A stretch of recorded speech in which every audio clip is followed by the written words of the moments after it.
وأشهد أن محمدا عبده ورسوله أما بعد.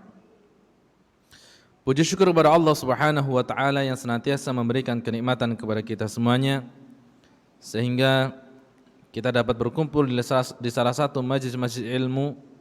Mudah-mudahan Allah Subhanahu wa taala senantiasa memberikan taufik, inayah serta hidayah kepada kita semuanya sehingga Allah Subhanahu wa taala wafatkan kita di dalam agama Islam dan menjalankan sunnah Nabi sallallahu alaihi wasallam. Ma'asyiral muslimin wa talibati rahiman rahimakumullah. Kita lanjutkan pembahasan kita mengenai risalah yang ditulis oleh Al-Ustaz Mubarak wa Muallim hafizahullah taala yang berjudul Daurun wa Makanatul Akhlaqil Karimah fi Nadhar al-Islami wa Tarbawiyyin. Dan kita dalam pembahasan malam ini adalah pembahasan yang terakhir atau sebelum al-ikhtitam, yaitu dengan tema min fadaili husnil khuluq, keutamaan akhlak yang mulia.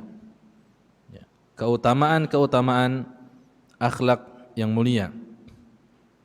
Qala muallif hafizahullah taala inna fadaila husnil khuluqi lakathiratun mabthuthatun fi sunnatil Mustafa sallallahu alaihi wasallam.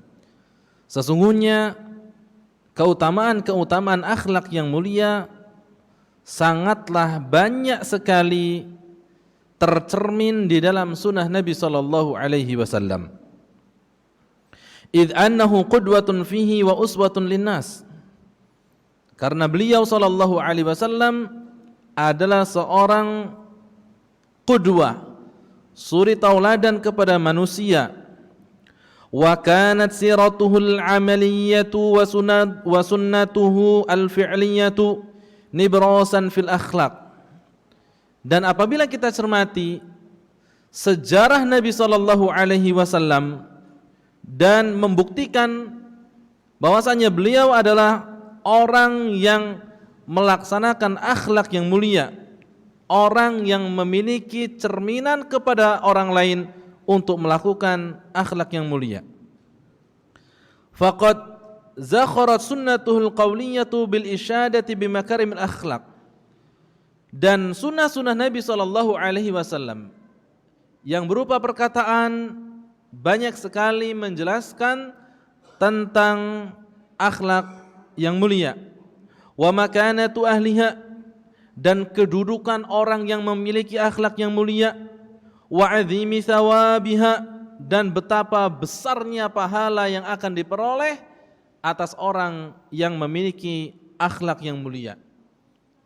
Orang yang memiliki akhlak yang mulia, akhlak yang bagus, maka dia adalah orang yang akan mendapatkan kebahagiaan hidup, baik hidup di dunia maupun di akhirat kelak. Janji-janji dari Allah Subhanahu wa taala dan janji dari Nabi sallallahu alaihi wasallam banyak sekali yang menyebutkan tentang keutamaan dan pahala yang akan diperoleh orang-orang yang memiliki akhlak yang mulia. Wa minha, di antara keutamaan orang yang memiliki akhlak yang mulia, yang pertama adalah annahu min asbabi dukhulil jannah. Akhlak yang mulia menjadi salah satu sebab orang masuk ke dalam surga. Akhlak yang mulia menjadi salah satu sebab orang akan dimasukkan ke dalam surga oleh Allah Subhanahu wa taala. Di antaranya hadis yang menunjukkan demikian adalah an Abi Hurairah radhiyallahu anhu qala su'ila Rasulullah sallallahu alaihi wasallam an aktsari ma yudkhilun nasal jannah. Dari sahabat Abu Hurairah radhiyallahu anhu, Nabi sallallahu alaihi wasallam pernah ditanya, "Ya Rasulullah, apakah perbuatan yang paling banyak memasukkan orang ke dalam surga?" Ini ditanya Nabi. Perbuatan yang paling banyak memasukkan manusia ke dalam surga Allah Subhanahu wa taala. Maka Nabi sallallahu alaihi wasallam menjawab, taqwallahi wa husnul khuluqi, perbuatan yang paling banyak memasukkan orang ke dalam surga adalah takwa kepada Allah dan akhlak yang mulia. Ya. Takwa kepada Allah dan akhlak yang mulia ini dua hal yang tidak bisa dipisahkan. Ya. Yang menunjukkan bahwasanya orang walaupun punya akhlak yang mulia tapi dia tidak punya ketakwaan kepada Allah. Dia hanya bagus di mata manusia tapi tidak bagus di mata Allah Subhanahu wa taala, maka tidak diterima. Begitu juga orang yang sebaliknya, orang yang dengan Allah Subhanahu wa taala bagus, Masya Allah, ibadahnya lempeng, lurus, bagus. Salat malamnya, puasa siang harinya, ngajinya, baca Qur'annya, tahfidnya banyak, tapi dia tidak punya muamalah dengan manusia. Bermuamalah dengan manusia dengan cara yang kasar, dengan cara yang tidak baik, maka itu adalah orang yang kurang. Makanya syarat untuk masuk surga, ya, yang berhubungan dengan akhlak adalah taqwallahi wa husnul khuluqi. Pertama, bertakwa kepada Allah. Dia harus baik muamalahnya dengan Allah Subhanahu wa taala, dan yang kedua adalah baik muamalahnya dengan makhluk Allah Subhanahu wa ta'ala. Wa su'ila an aktsari ma yudkhilun nasan nara. Kemudian Nabi sallallahu alaihi wasallam ditanya, apa perbuatan yang paling banyak memasukkan orang ke dalam neraka? Ya. Sekarang sebaliknya. Yang pertama yang paling banyak memasukkan orang ke dalam surga, dan yang kedua adalah yang paling banyak memasukkan orang ke dalam neraka. Kata Nabi SAW adalah al-fammu wal faraj. Yang paling banyak memasukkan orang ke dalam neraka adalah al-fam. Apa itu fam? Mulut. Mulut nih, ya. Mulut itu sesuatu yang kecil, apalagi lidah. Lidah itu sesuatu yang kecil. Ya, enggak punya tulang. Akan tetapi mampu melemparkan manusia ke dalam neraka. Makanya suatu ketika Nabi SAW pernah mengatakan kepada Mu'adz bin Jabal, ya, maukah engkau aku kasih tahu wahai Mu'adz, ya, takufu alaika untuk masuk surga dengan satu perbuatan, ya, untuk masuk surga dengan satu perbuatan. Apa kata Mu'adz bin Jabal? Kata Nabi SAW, takufu alaika an hadza, ya, engkau jaga ini, lidahmu. Nabi SAW memegang lidahnya. Takufu alaika an hadza, kamu jaga lidahnya. Ya. Maka kata Mu'adz bin Jabal, ya Rasulullah, apakah manusia akan dilemparkan ke dalam neraka gara-gara lidah ini? Kata Nabi SAW, sakilatka ummuka ya Mu'adz, celaka engkau ibumu ya Mu'adz. Ya. Berapa banyak orang-orang yang dilemparkan oleh Allah Subhanahu wa taala ke dalam neraka dikarenakan karena mereka tidak bisa menjaga lidahnya. Ya. Dikarenakan karena mereka tidak bisa lidahnya. Kelihatannya bagus, Masya Allah, ya. Tapi kalau ngomong sama orang itu langsung menuju jantung, ya. Menuju jantung orang yang diajak ngomong atau ngomongin orang, ya. Kelihatannya Masya Allah orangnya baik, kelihatannya nyunah banget gitu. Kemudian kelihatannya adalah orang yang agamis, ya, pakaiannya pakai jubah terus. Tapi kalau ngomong dia tidak pandang siapa yang diajak ngomong, ya, orang-orang dihabisi oleh mulutnya. Maka ini adalah orang yang mendapatkan ancaman dari Nabi SAW untuk dilemparkan ke dalam neraka. Ini yang paling banyak, lidahnya. Makanya hati-hati dengan lidah. Lidah tak bertulang tapi bisa membuat pedang. Lidah tak bertulang akan tetapi bisa membuat orang berantakan. Ya. Ini yang pertama. Yang kedua kata Nabi, al-faraj, yaitu kemaluan. Berapa banyak orang-orang yang hanya karena mengikuti kemaluannya, dia menjatuhkan harga dirinya di hadapan Allah Subhanahu wa taala. Dia menjatuhkan harga dirinya di antara manusia. Ya. Kalau sudah berhubungan dengan yang itu, maka siang hari yang bolong, ya, matahari yang cerah, laksana di malam yang pekat gulita tanpa sebuah bulan yang menemaninya. Gelap. Ya. Makanya banyak di antara manusia, ya, yang banyak mereka dilemparkan oleh Allah Subhanahu wa taala karena dua hal ini. Yang pertama adalah mulut, yang kedua adalah kemaluan. Nauzubillahi tsumma naudzubillah. Kita berlindung kepada Allah Subhanahu wa taala dari keburukan dua hal ini. Kemudian yang kedua annahu athqalu syai'in fil mizan. Ya. Di antara keutamaan akhlak yang mulia adalah bahwasanya akhlak yang mulia merupakan ibadah yang paling berat timbangannya di sisi Allah Subhanahu wa taala. Ibadah yang paling berat timbangannya di sisi Allah Subhanahu wa taala di antaranya adalah akhlak yang mulia. Disebutkan dalam hadis an Abi Darda radhiyallahu anhu, anna Nabiy sallallahu alaihi wasallam qala, "Ma min syai'in athqalu fil mizanil mu'min yaumal qiyamati min khuluqin hasanin, fa inna Allaha la yubghidul fahishal badhi." Kata Nabi sallallahu alaihi wasallam, tidak ada sebuah ibadah yang paling berat timbangannya bagi seorang mukmin pada hari kiamat kelak melainkan akhlak yang mulia, ya, melainkan akhlak yang mulia. Kata Nabi SAW, wa inna allaha la yubghidul fahishal badhi, dan Allah Subhanahu wa ta'ala sangat membenci orang yang kasar, lagi orang yang jorok, ya. Allah Subhanahu wa ta'ala membenci orang yang kasar, karakternya kasar, perbuatannya kasar, ya, dengan keluarganya kasar, dengan orang lain kasar, ya.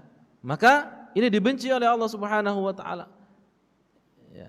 Dari hadis ini dapat kita ambil kesimpulan bahwasanya akhlak yang mulia merupakan sebuah amalan yang memiliki timbangan yang berat di sisi Allah Subhanahu wa ta'ala. Kemudian kata Nabi SAW, athqalu syai'in fil mizanil khuluqil hasanu, ya, perbuatan yang paling berat timbangannya di sisi Allah Subhanahu wa ta'ala adalah akhlak yang mulia, ya. Ini dua hadis yang saling menguatkan bahwasanya akhlak itu adalah sesuatu yang penting bagi kehidupan manusia. Jangan beranggapan yang penting saya ibadahnya bagus kepada Allah Subhanahu wa ta'ala. Masalah dengan orang lain saya tidak mau tahu, ya, siapa dia atau hubungan baik dengan orang dia tidak dianggap sama dia, ya. Maka ini merupakan sesuatu yang buruk, ya.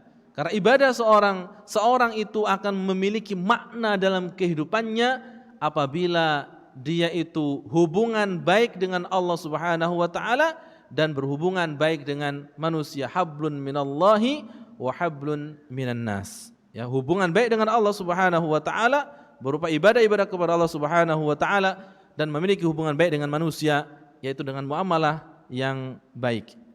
Kemudian yang ketiga, di antara keutamaan akhlak yang mulia adalah annahu min alamati kamalil iman. Sesungguhnya akhlak yang mulia merupakan tanda kesempurnaan iman seseorang. Akhlak yang mulia merupakan tanda kesempurnaan iman seseorang, ya. Kenapa bisa dikatakan demikian? Karena orang yang memiliki akhlak yang baik berarti dia telah melakukan dua hal tadi, yaitu hablun minallah wa hablun minan nas. Bagaimanakah Nabi SAW dalam muamalahnya kepada orang dan manusia? Bagus, ya.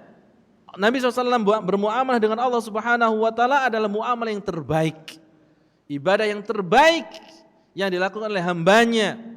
Dan muamalah dengan manusia, Nabi SAW bermuamalah dengan manusia dengan sebaik-baik muamalah yang tidak pernah terulang oleh orang yang kedua, ya, yang tidak pernah terulang oleh orang yang kedua.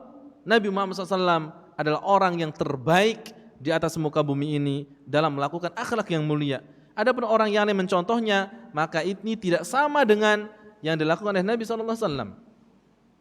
Wa an Abi Hurairah radhiyallahu anhu qala, dari Abu Hurairah radhiyallahu anhu qala Rasulullah sallallahu alaihi wasallam, akmalul mu'minina imanan ahsanuhum khuluqa.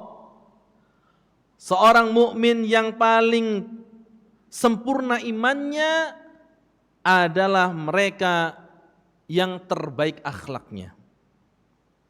Seorang mukmin yang sempurna imannya adalah mereka orang yang terbaik akhlaknya. Ya, orang yang terbaik akhlaknya. Ya, bermuamalah dengan manusia. Nah, ini keutamaan. Wa khiyarukum linisaikum. Dan sebaik-baik kalian adalah orang yang terbaik kepada istri-istrinya. Sebaik-baik kalian adalah orang yang terbaik kepada istri-istrinya.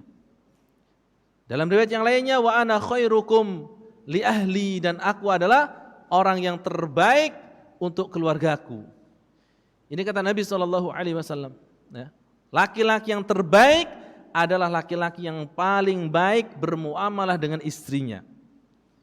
Akan tetapi ada sebagian orang yang menyalahfahami, ya, hadis ini, ya, terutama orang-orang yang membenci syariat Allah Subhanahu wa taala. Ada sebagian orang mengatakan, kata Rasulullah SAW, orang yang terbaik, laki-laki yang terbaik adalah laki-laki yang terbaik untuk istrinya.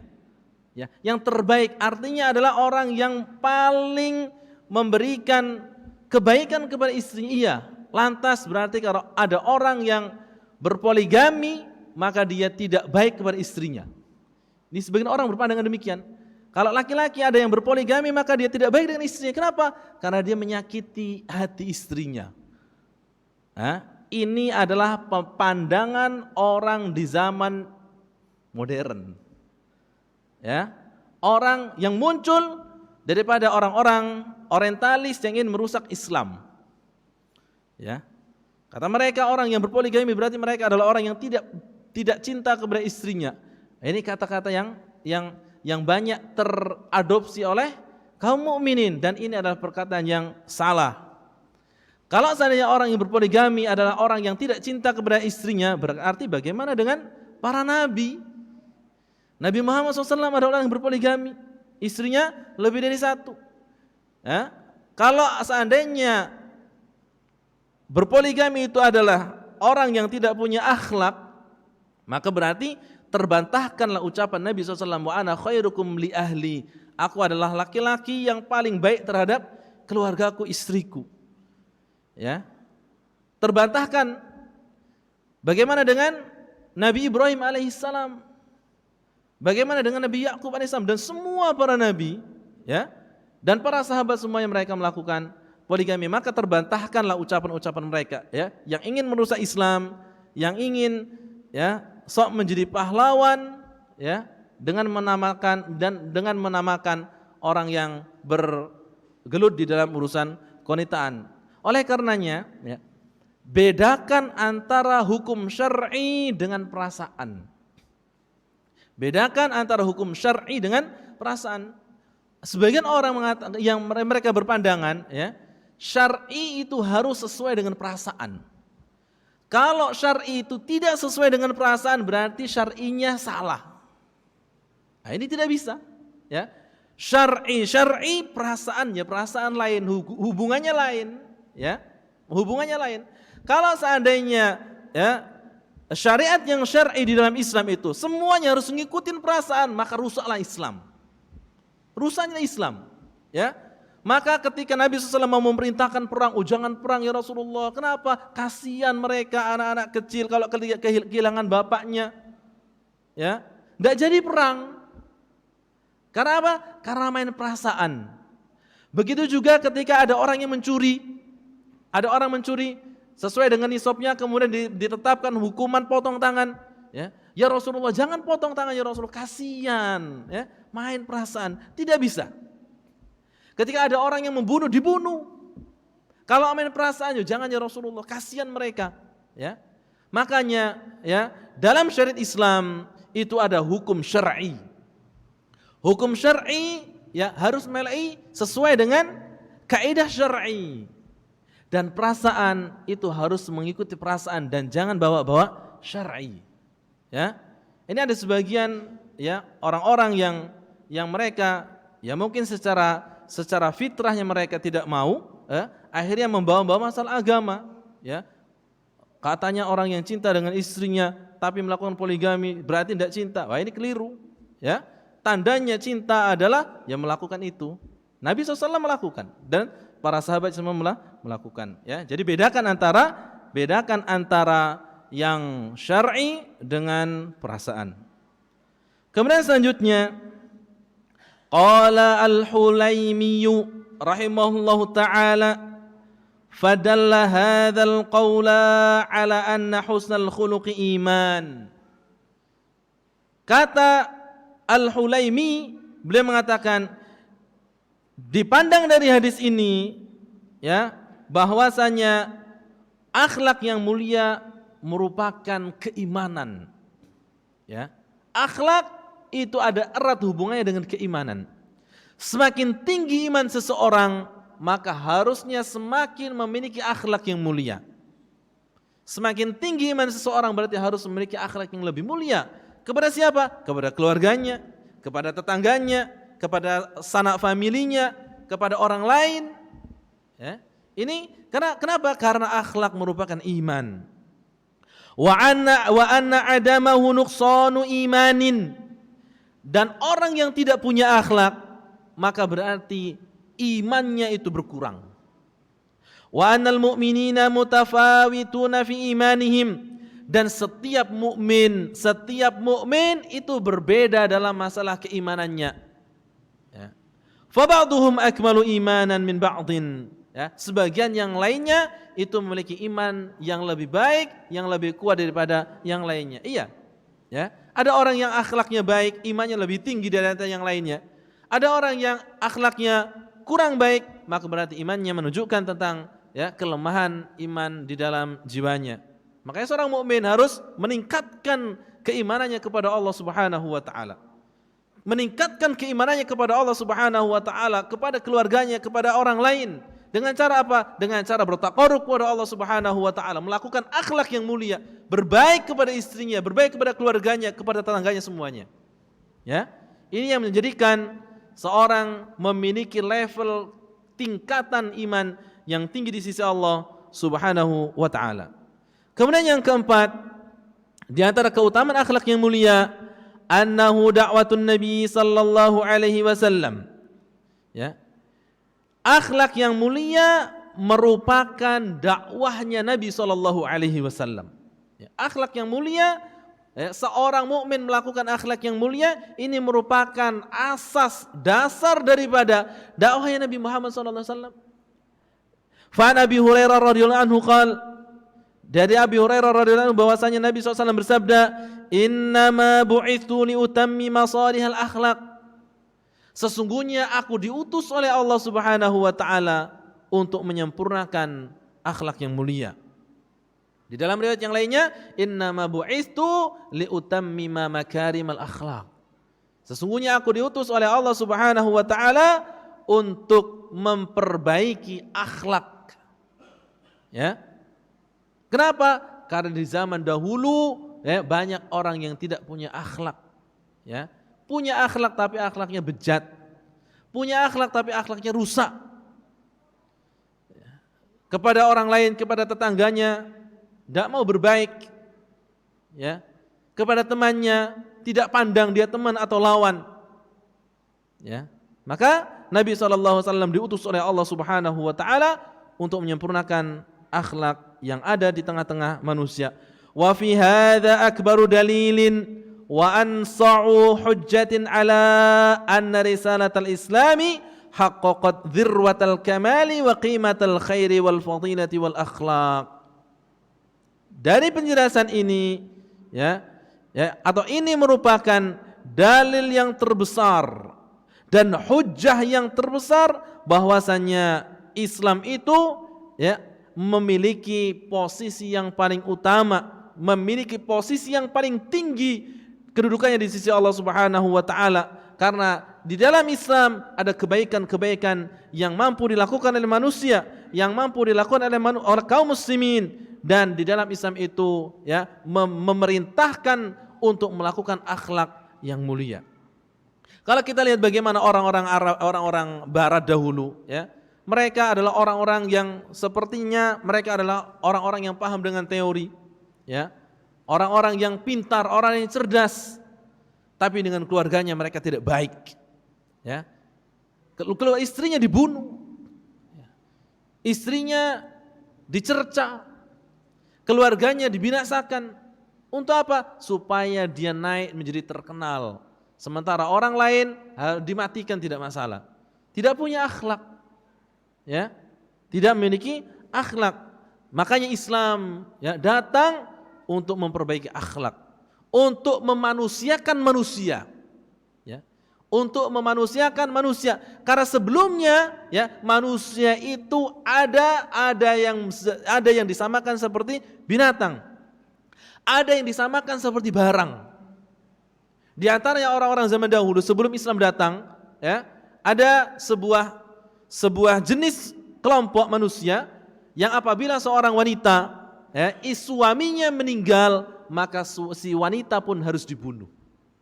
Ya, apabila suaminya meninggal, maka wanita pun harus dibunuh. Ini namanya ya, cinta sehidup semati katanya. Ya, suaminya mati berarti dia dibunuh. Ya, sama-sama mati. Kemudian ada di antara yang lainnya, apabila suaminya meninggal dunia, maka mereka wanita-wanita tidak mendapatkan warisan. Ya, ini ada sebagian kelompok Arab yang pada saat itu masih memiliki keyakinan seperti ini, ya. Makanya Islam datang rahmatan lil alamin untuk memanusiakan manusia, untuk menjadikan manusia itu menyembah kepada Allah Subhanahu wa taala, bukan menyembah kepada manusia. Ya. Jadikan manusia menyembah kepada Allah Subhanahu wa taala, bukan menyembah kepada makhluk. Ya. Kalau kita menyembah kepada Allah, kalau kita beribadah hanya kepada Allah Subhanahu wa taala, maka semua hajat kita, semua keperluan kita akan dipenuhi oleh Allah Subhanahu wa taala. Ma'asyiral muslimin wa talibati rahimanahumullah. Kemudian yang selanjutnya yang kelima, ya. Keutamaan akhlak yang mulia, annahu yudha'aful ajru wath thawabul ladzi yanfa'ul 'abdu yaumal hisab. Bahwasanya akhlak yang mulia akan melipat gandakan pahala. Akhlak yang mulia akan melipat gandakan pahala yang akan bermanfaat untuk hamba di kehidupan setelah kematian. Ya. Yang akan bermanfaat untuk seorang hamba di dalam sebuah kehidupan setelah kematian. Ya. Akan dilipat gandakan pahalanya oleh Allah Subhanahu wa ta'ala. Di antaranya Nabi SAW bersabda dari riwayat Aisyah radhiyallahu anha, qalat sami'tu Rasulullah sallallahu alaihi wasallam yaqul. Kata Aisyah, aku mendengar Nabi sallallahu alaihi wasallam bersabda, innal mu'mina la yudriku bi husni khuluqihi darajatas shaimil qaimi. Ya. Sesungguhnya seorang mukmin yang memiliki akhlak yang mulia, seorang mukmin yang memiliki akhlak yang terbaik, maka dia mendapatkan derajat orang yang puasa di siang hari dan sholat tahajud di malam harinya. Ya. Ini orang yang punya akhlak yang mulia. Orang yang punya akhlak yang mulia, dia bisa mendapatkan pahala, dia bisa mendapatkan derajat sebagaimana derajat orang-orang yang suka puasa di siang hari dan malamnya sholat tahajud.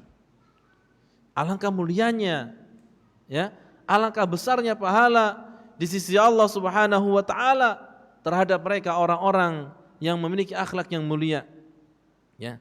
Orang yang memiliki akhlak yang mulia, mereka mendapatkan keuntungan yang besar di sisi Allah Subhanahu wa taala. Walaupun kiranya di pandangan manusia mereka dianggap remeh, ya. Di hadapan manusia mereka tidak dihargai. Di hadapan manusia mereka adalah orang-orang yang ternodai. Akan tetapi kalau mereka memiliki keutamaan, kalau mereka memiliki akhlak yang mulia, ibadah yang mulia, takwa kepada Allah Subhanahu wa taala, maka mereka akan mendapatkan posisi derajat yang tinggi di hadapan Allah Subhanahu wa taala. Karena kata Nabi SAW, karena Allah Subhanahu wa taala berfirman, "Inna akramakum indallahi atqakum." Sesungguhnya orang yang mulia di sisi Allah Subhanahu wa taala adalah mereka orang-orang yang bertakwa kepada Allah Subhanahu wa taala. Dan kata Nabi sallallahu alaihi wasallam, "Innallaha la yanzuru ila suwarikum ajsamikum, walakin yanzuru ila qulubikum wa a'malikum." Sesungguhnya Allah Subhanahu wa taala tidak melihat terhadap wajah-wajah kalian, tampang-tampang kalian dan fisik-fisik kalian. Ya. Enggak tahu dia adalah orang yang kulit putih atau kulit hitam, atau kulit sawo mateng atau kulit kuning, ya. Dia badannya besar atau kecil, ya, atau yang selainnya. Itu tidak dipandang oleh Allah Subhanahu wa taala. Ya. Apa yang dipandang oleh Allah Subhanahu wa taala? Wala yanzurullahu ila qulubikum wa a'malikum. Tapi Allah Subhanahu wa taala melihat seorang hamba itu hatinya dan amal-amal perbuatannya. Kalau dia adalah orang yang tidak dipandang oleh manusia, tapi dia punya hati yang ikhlas kepada Allah Subhanahu wa taala, dia punya hati yang bertakwa kepada Allah Subhanahu wa taala, berarti mereka adalah orang-orang yang paling dekat dengan Allah Subhanahu wa taala. Ya. Orang yang punya amal yang saleh, orang yang memiliki pahala yang mulia, akhlak yang mulia, maka mereka adalah orang-orang yang terbaik di sisi Allah Subhanahu wa taala. Kemudian yang selanjutnya, yang keenam, di antara keutamaan akhlak yang mulia adalah man takhallaqa bihi yatmanu lahu Rasulullah sallallahu alaihi wasallam baitan fi a'lal jannati. Orang yang mampu merealisasikan akhlak yang mulia, maka dijanjikan oleh Nabi sallallahu alaihi wasallam dengan sebuah rumah yang berada di sekitar surga Allah Subhanahu wa taala. Insyaallah. Ya. Orang yang bisa merealisasikan akhlak yang mulia, maka mereka diberikan jaminan oleh Rasulullah untuk dibuatkan sebuah rumah di sekitar surga. Ya. Ini janji Rasulullah sallallahu alaihi wasallam. Kira-kira kalau janji Rasulullah itu akan ditepati enggak? Ditepati. Ya, pasti. Ya. Janji Rasulullah, janji Allah Subhanahu wa taala pasti ditepati oleh Allah Subhanahu wa taala. Ya. Bukan cak janji kita, ya, janji manusia, ya. Sudah janji-janji Masya Allah mantap, iya, pokoknya iya.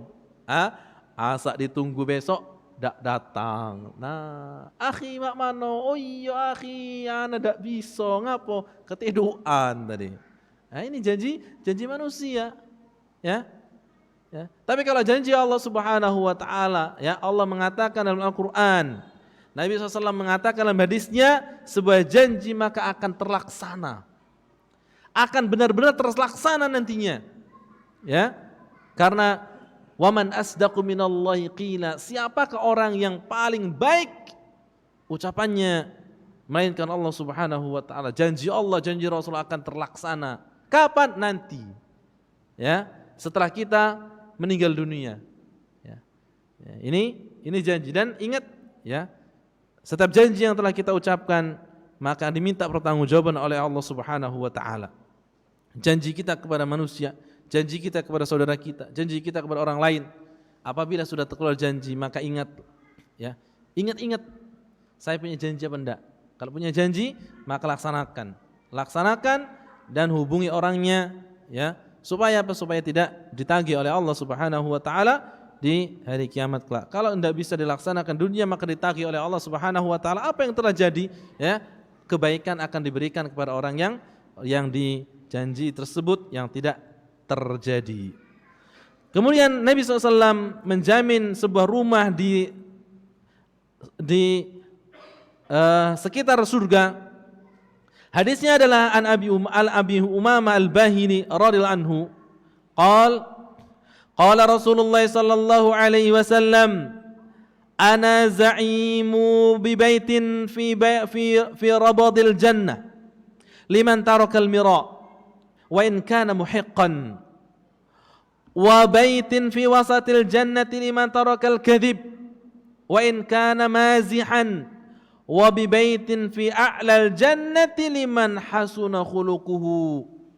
Kata Nabi sallallahu alaihi wasallam, ana za'imun, aku menyiapkan atau aku fasilitasi nanti atau aku akan berjanji kepada seorang untuk memberikan baitin fi rabdil jannah, surga di sekitar sebuah rumah di halaman surga, di sekitaran surga, liman tarakal mira'a wa in kana muhiqqan. Aku akan memberikan surga, ya, atau aku menjanjikan surga yang ada di sekitaran, aku menjanjikan rumah di sekitaran surga bagi orang-orang yang meninggalkan debat kusir, ya, bagi orang-orang yang meninggalkan debat, wa in kana muhiqqan, walaupun dia itu betul, ya, meninggalkan debat, ya. Kenapa? Karena debat itu, ya, bagi orang-orang yang tidak memiliki ilmu, ini bukan menjadi solusi, tapi menjadi polusi, ya, bukan menjadi solusi, tapi menjadi polusi, karena tidak ada manfaatnya, ya. Orang yang debat, tidak punya dalil, ya, sama-sama awam, debat, ya, hasilnya pun tidak diterima oleh orang, ya. Hasilnya tidak bisa mengabsahkan sesuatu yang telah ada, ya. Ada orang, ya, debat, ya, yang satu adalah tukang kayu, yang satu adalah tukang besi, ya. Debat masalah agama. Kira-kira yang disepakati oleh dua tukang ini, ya, diterima tidak oleh ulama? Oh, ini telah terjadi perdebatan antara si tukang kayu dengan tukang besi, ya, dalam masalah agama. Diangkat, naik tidak sampai ke ulama, tidak sampai. Dan hasil yang disepakati oleh mereka tidak bisa membatalkan kesepakatan yang ada, yang dihasilkan oleh para ulama, ya, tidak bisa. Makanya lebih baik daripada kita berdebat-debat, sudah diam baik, ya. Kamu yakini yang kamu lakukan apa yang kau yakini, dan saya lakukan sesuatu yang saya yakini, selesai, ya. Daripada debat kusir. Maka jaminannya dari Nabi SAW, ya, aku menjamin rumah di sekitaran surga bagi orang-orang yang meninggalkan perdebatan, wa in kana muhaqqan, walaupun dia itu benar. Kemudian yang kedua, wa bi baitin fi wasatil jannati liman tarakal kadhib, dan aku menjamin sebuah rumah di tengah-tengah surga bagi orang-orang yang meninggalkan dusta, ya, bagi orang-orang yang meninggalkan dusta, jaminannya adalah rumah di surga, ya. Kira-kira, ya, bisa enggak kita melakukannya? Bismillah bisa, ya. Makanya ucapan-ucapan lebih baik kita katakan jujur, ya. Ada sebuah pepatah mengatakan, katakanlah jujur walaupun itu terasa pahit, ya. Qulil haqqa walau kana murran, katakanlah yang sebenarnya walaupun itu terasa pahit dirasakan, ya. Aku mana kalau aku bohong ini nanti akan berpengaruh dengan kredibilitasku, ya, dengan kredibilitas, ya, punya dia. Kalau dia tidak berbohong, maka akan ketahuan bahwasanya dia itu suka bersandiwara, ya. Kalau dia tidak berbohong, maka akan ketahuan kalau dia main-main, ya. Maka akhirnya dia berbohong, enggak, ya. Katakanlah benar, saya melakukan ini, benar saya melakukan itu, ya. Resikonya terserah, ya. Dan resikonya diberikan kepada Allah Subhanahu wa taala. Dan ini adalah resiko orang yang melakukan, ya. Jangan berani melakukan tapi tidak mau tanggung resiko, ya. Resikonya orang yang nanggung, ya. Itu namanya tanggung jawab. Saya yang jawab, kamu yang nanggung. Ah, enak nian saya itu, Itu yang kedua, ya, dijanjikan oleh Nabi SAW sebuah rumah di tengah-tengah surga bagi orang-orang yang meninggalkan kedusta. Kemudian ya wa in kana mazihan, walaupun dia bercanda, ya walaupun bercanda. Wa bi baitin fi a'lal jannati liman hasuna khuluquhu, dan ya dijanjikan sebuah rumah di atas surga bagi orang-orang yang punya akhlak yang mulia. Orang-orang yang punya akhlak yang mulia, maka mereka dijanjikan oleh Nabi sallallahu alaihi wasallam dengan sebuah rumah di atas surga. Kalau rumah di surga, ya kira-kira cak rumah kita bukan? Beda, ya. Rumah kita nih terbuat dari batu, kerikil, pasir, koral, ya, pakai kayu, pakai seng, ya. Tapi kalau rumah di surga, tidak ada lagi macam itu, ya. Tapi rumah-rumahnya adalah rumah-rumah yang terbuat dari batu intan, ya, batu permata, emas, ya. Ini bahan-bahan bangunan surga, ya. Bahan-bahan bangunan surga tidak kate macam bangunan kita nih, koral, ya.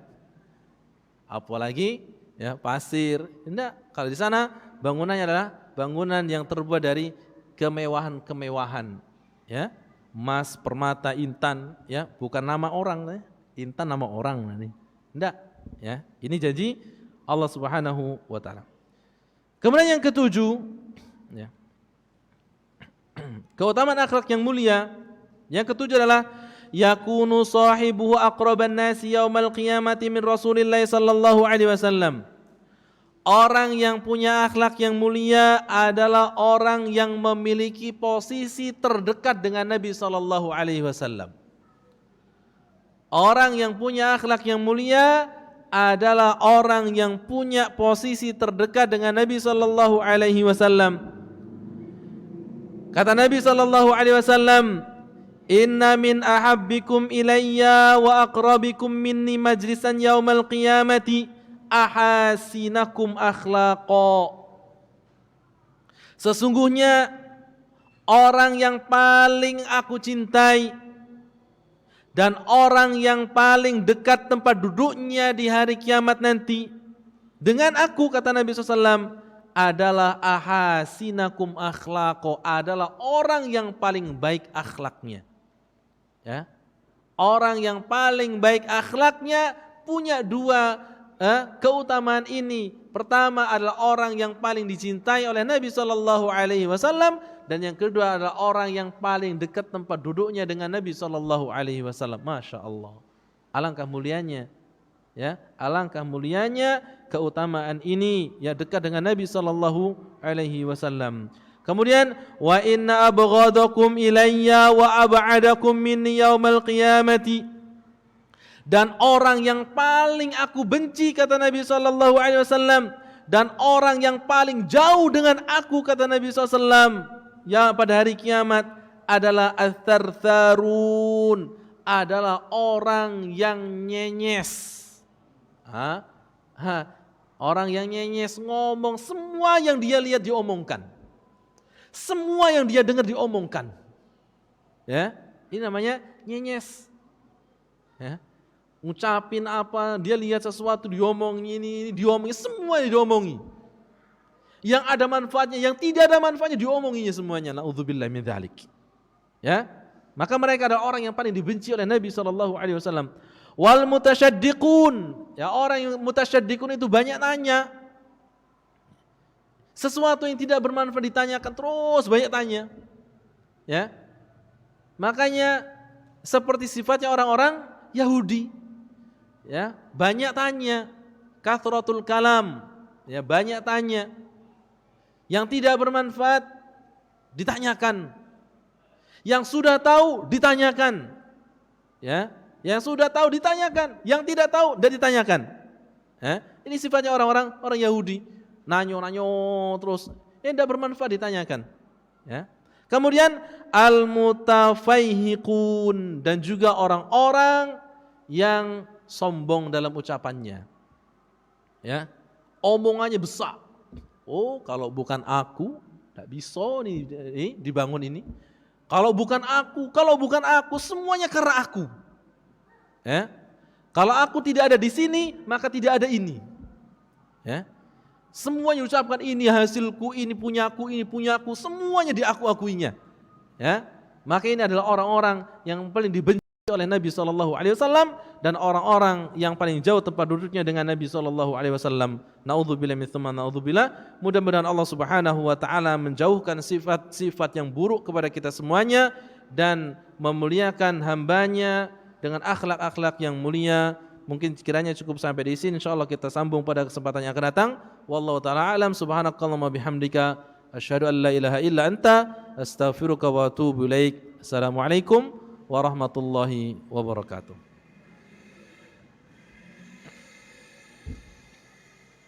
Assalamualaikum warahmatullahi wabarakatuh.